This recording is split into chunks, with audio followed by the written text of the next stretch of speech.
So we will try and understand something about Thuja.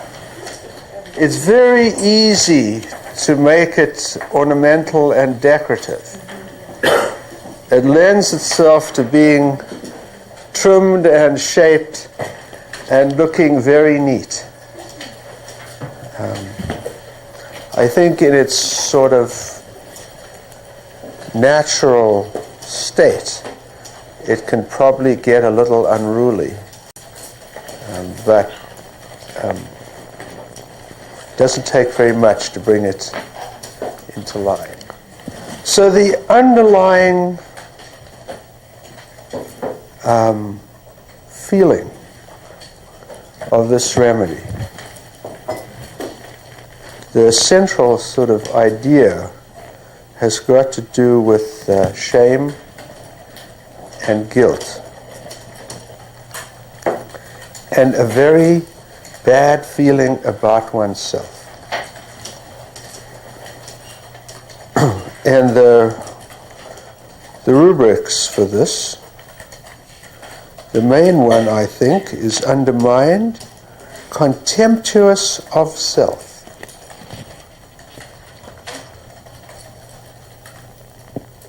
Maybe I should digress for just a moment that low self-esteem is a very popular sort of state these days. Everyone has low self-esteem. And it's not going to help you very much. You see, it's just a condition of our lives. It's not going to point you in particular towards a remedy. So this is our general condition, and but there are certain remedies, certain energies which have particular to their nature this feeling of low self-esteem. And Thuja is one of them. And it's not absolute, but it's sort of more or less that you will see that those individuals who have really low self-esteem, really, they're not the ones who tell you. The ones who don't tell you are the ones where that's their problem. So, contemptuous of self. Delusions ugly. Delusions worthless.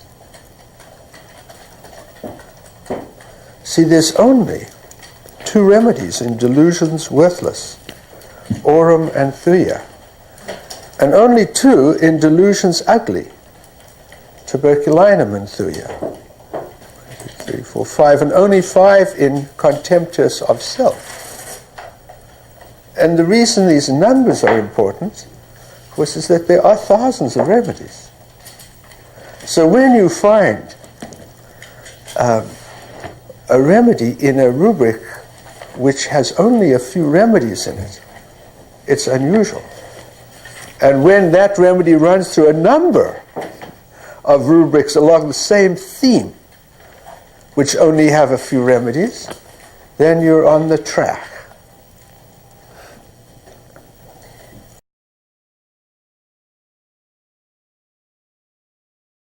And it's made from the scrapings of the scabies vesicles. And it was the first nosode, actually, appropriately so, because Psor is the first illness. Of course, scabies is a highly contagious skin disease in which little mites burrow under the skin and cause intense itching. So the general theme of the sort of psoric miasm can be thought of as weakness and struggle. Weakness and struggle. low energy, and thus everything is hard work. Life is a struggle. And serenum, in a way, you can actually break down into 4 strong components. And the case on which you prescribe serenum should contain at least one of these in sort of high intensity. The first is fear of poverty.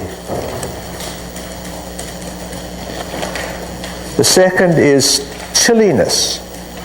The third is offensive odors. And the fourth is great anxiety. Itching is not one of those. However, if you want to give the remedy to someone who has a skin rash, the rash better itch. If you want to give serenum to someone and they have an eruption, and the eruption doesn't itch, it's probably not a serenum case. But they don't have to have skin disease. Because why? They are quite easily suppressed, and the illness can have entered much deeper. You have to have a certain vitality to produce stuff on your skin. So these days, fear of poverty is a much greater indicator of serenum than skin eruption.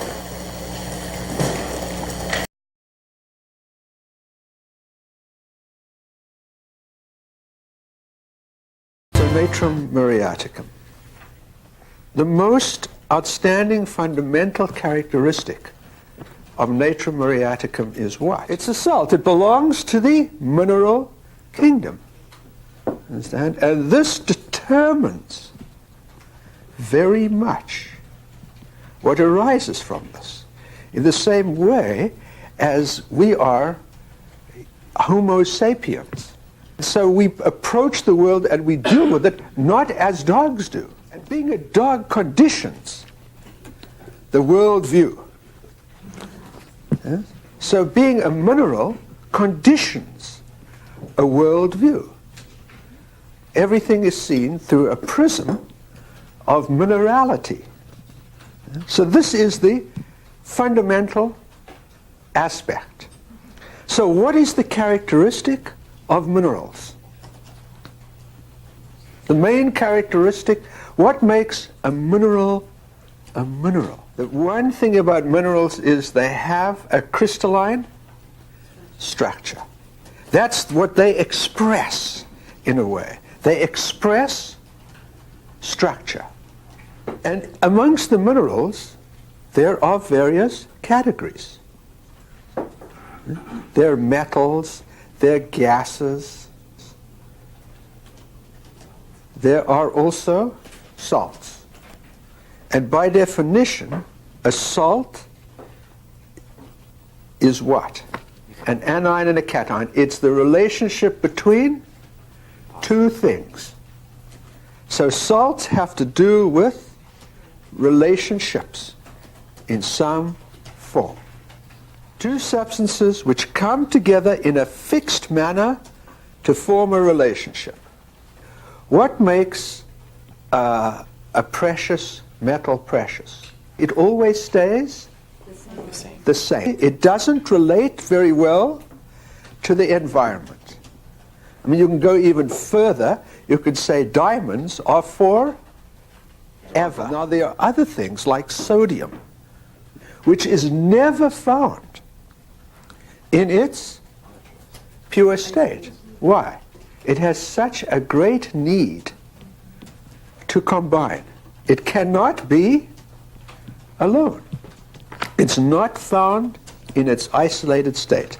So the sodium salts, all the sodium salts have a particular intensity with respect to relationship.